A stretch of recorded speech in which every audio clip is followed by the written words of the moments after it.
Welcome to DL Jones Images. Today, I want to tell you about something I did a couple of weeks ago. I kind of hinted about it in previous videos, but what I did was I rented a camera, and I want to tell you about my experiences with this camera. That camera is the Canon EOS R6 Mark II. All right, so for the last over 2 years, I've been using this camera. This is the Canon EOS RP. I've been doing most of the shoots on this channel so far, almost all of them, except for a few of them. Actually, just one where I shot with a different camera, but almost all of them was shot with this camera.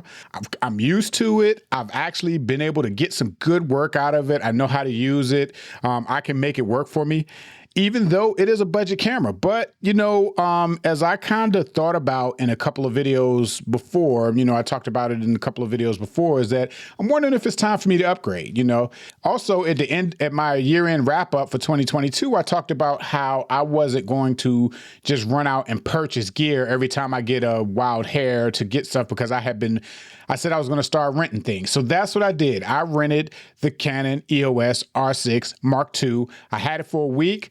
I've done a bunch of photo shoots with it. I really put that camera through its paces, and I'm going to tell you my experiences with it and what I think about it, and in comparison to, me being used to using this camera, the EOS RP. So I rented this camera from lensrental.com. They're not a sponsor or anything. It just happens to be the place that I picked to rent the places. I know there are several different places that'll let you rent cameras and lenses and stuff. I know somebody else that rented some cameras and lenses from there, and they had a good experience. So when I rented my camera, that's where I went.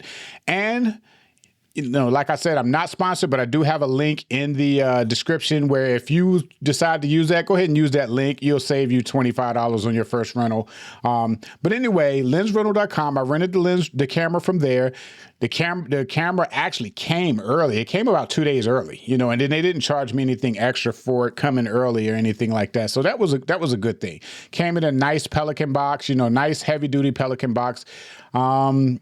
I was pretty happy with the whole process. It was pretty easy just to go on the site, pick out what I wanted to rent, and then rent it, and it came and it shipped to me, pretty quick. I was planning this ahead of time, so I scheduled a bunch of photo shoots. I wanted to make sure that I put this camera through its paces, because this is a camera that I was actually looking at maybe my next camera for purchase. So I wanted to actually use it so I can really get a feel for it and know if I really do want to upgrade to this camera, or if I do an upgrade, is this a camera that I want to upgrade to? Before we get started, before I tell you my thoughts about this camera, I'm going to put 2 images on the screen. Now, here's the 2 images that I'm going to put on the screen. Just look at them real good, okay? So now there should be 2 images on the screen. Check them out. Now, they're from different shoots. They're from different photo shoots. They're different people and everything. They're all shot in the same place, though. I shot them both in my, I call it my secret studio. Right now, before I tell you what those images are, what I want you to do is go down in the comments and let me know, because one of those images was shot with that Canon R6. The other image was shot with my Canon RP. I want you to go down in the subject. Don't cheat. Don't skip to the end of the video, because I'm going to tell you later on which was shot with which. But I want you to go into the comments right now. Let me know which one you think was shot with the R6 Mark II and which one you think was shot with the RP. I want to see how many people can tell a difference, how many people know. The first thing I noticed about the R6 when I took it out the box, I was surprised at how small it was. A lot of times when I was doing some reading on my camera, on the RP, everybody talk about, oh, it's a little camera, it's a small camera and everything like that. And I opened up the box for the R6 and it was just as tiny. The only difference I really could say is that the R6 is a little bit thicker, from front to back. Like if you're holding it like this, from front to back, it's a little bit thicker. And I'll put some video up on the screen so you can get an idea of what it looks like. I don't have it anymore. I already sent it back. But yeah, it's a little bit thicker. But as far as how it felt in my hand, it really felt no different than the RP. I mean, it felt like it had the same footprint.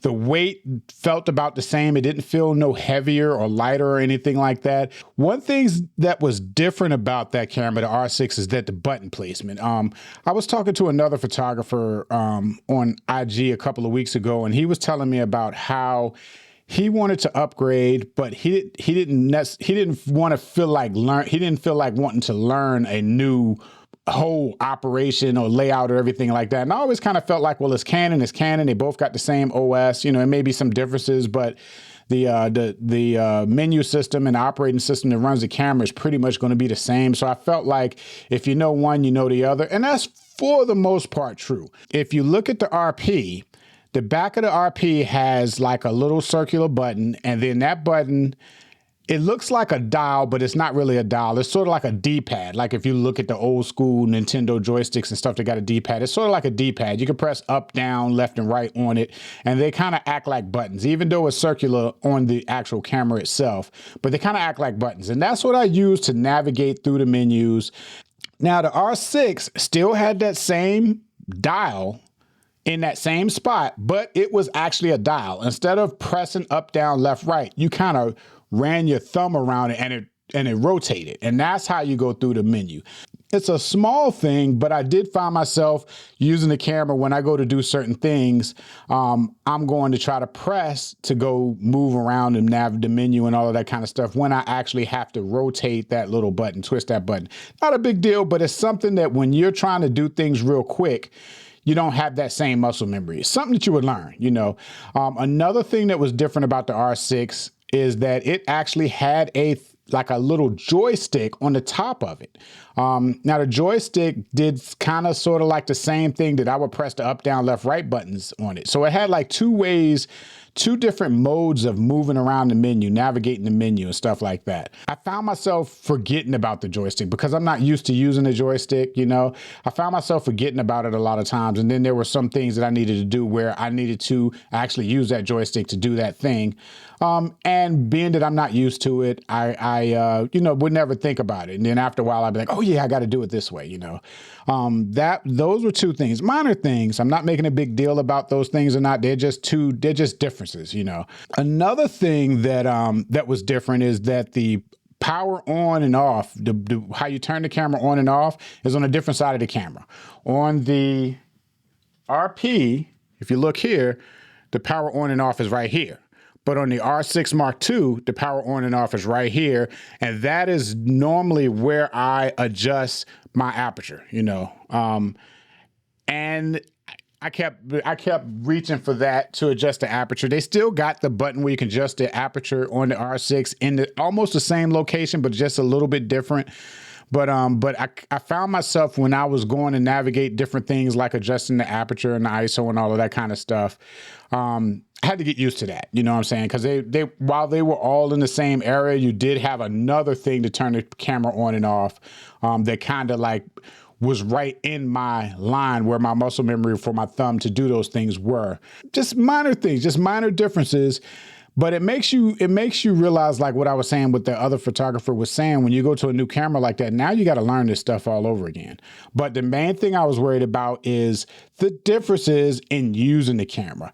Will the pictures be any different? Will using it to get what I want be any different? You know, those type of things were the things that I was really wanted to know. Is it worth going out here and spending $2,500, $2,600 to buy a new camera, you know?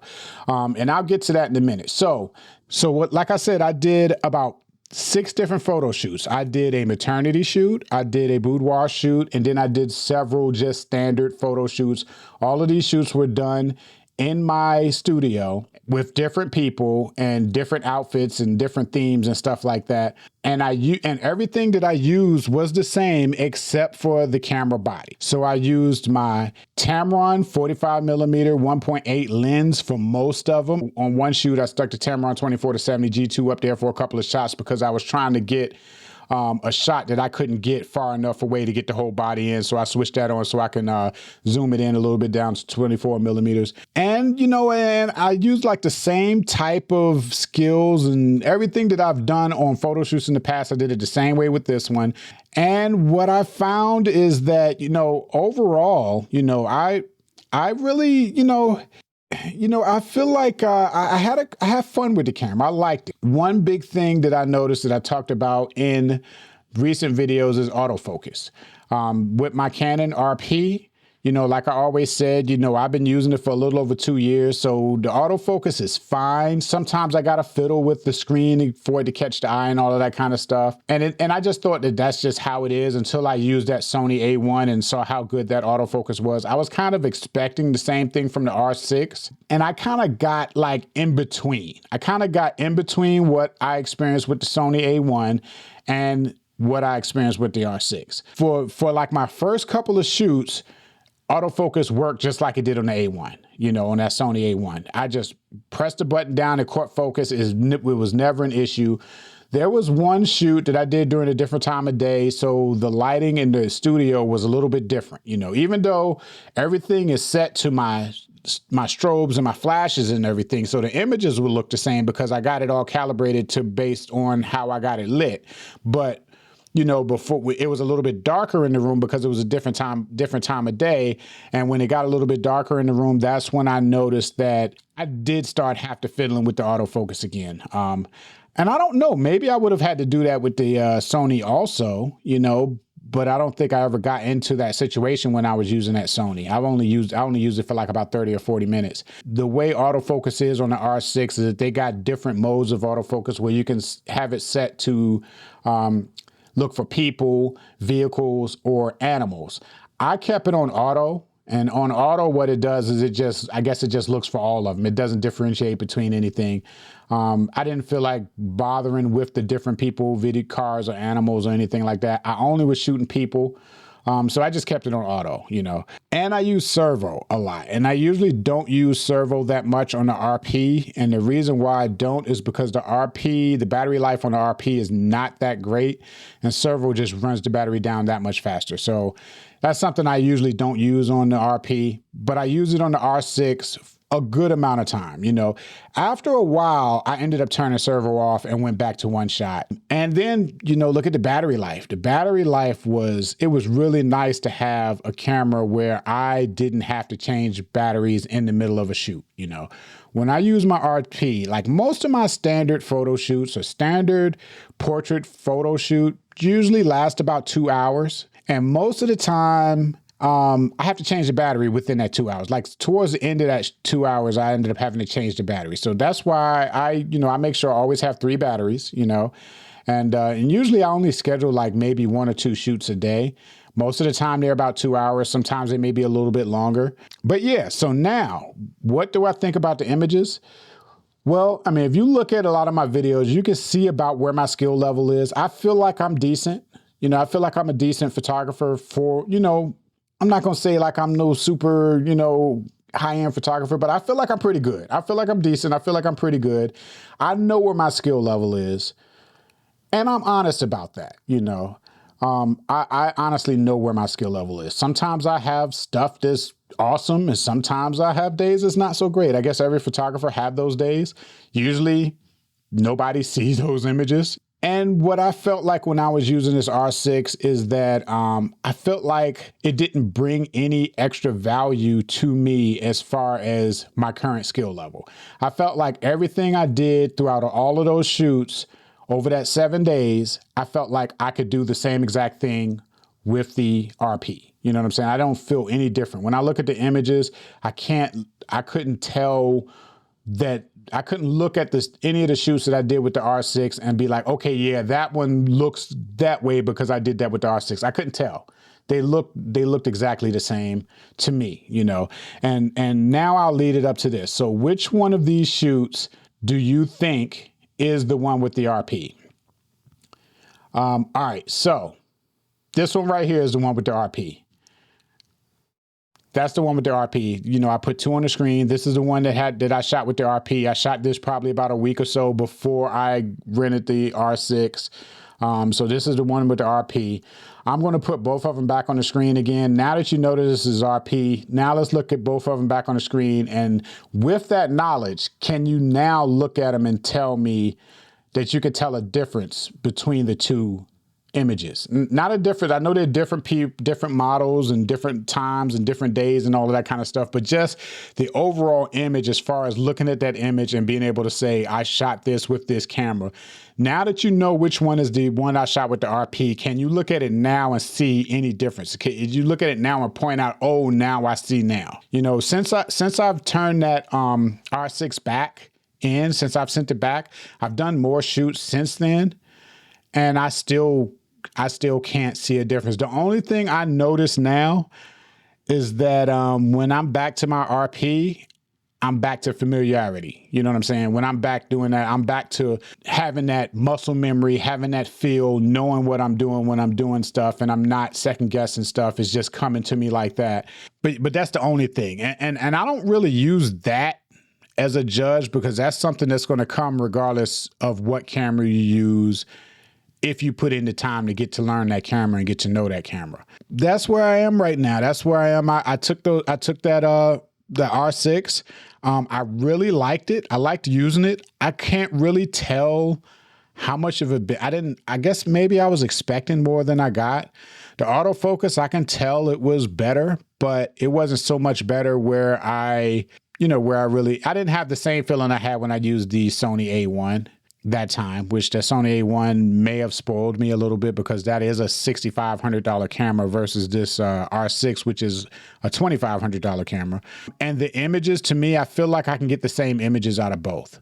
But yeah, I really like the R6, you know, and I'm gonna do a video. I recorded video for a lot of the shoots that I did with R6, and I'm gonna start releasing out those videos, behind the scene footage of those photo shoots and stuff like that. So now that now that I've done this, you know, I've did the R6, I've used it for a week. What do I think about it now? You guys are gonna kill me, but after using it for a week, even though I do like the camera, I feel less of a need to upgrade now than I did before I used it for a week. Like, I don't feel like I got that much of a benefit where I felt like I need to rush out and get it. I like the camera, but I don't see the need to upgrade after using it for a while. I kind of feel like for my skill level right now and for the things that I shoot, the benefits didn't really stand out as much as I thought it was. So that's where I am. And stay tuned, because I'm gonna show you these shoots, these shoots. And make sure you click like and subscribe to the channel. And thank you for watching. I'll see you next time. I'ma make some and I'ma spend it. Yeah.